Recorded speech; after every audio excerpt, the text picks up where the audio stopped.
Welcome to Sweet Life Beat Life. We hope this video helps.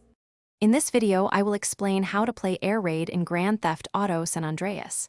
Your main objective is to defend Zero's roof from an onslaught of remote-controlled planes.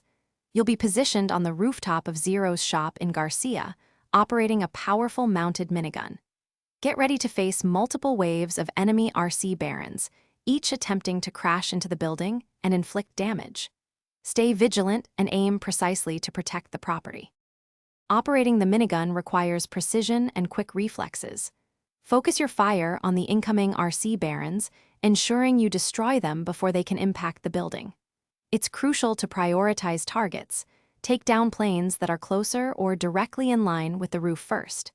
Keep your eyes moving, constantly tracking enemy positions, and adjust your aim swiftly to intercept every threat.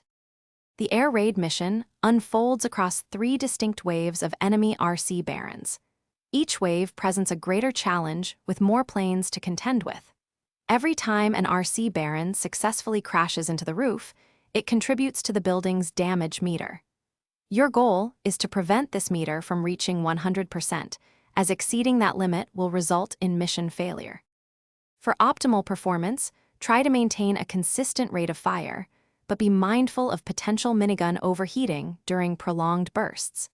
Pay close attention to the game's audio cues. They often signal the approach of enemy planes from various directions, giving you a crucial heads-up. Regular practice will significantly enhance your aiming accuracy and reaction time, making you a more effective defender. Thanks for watching. Consider subscribing if we helped you.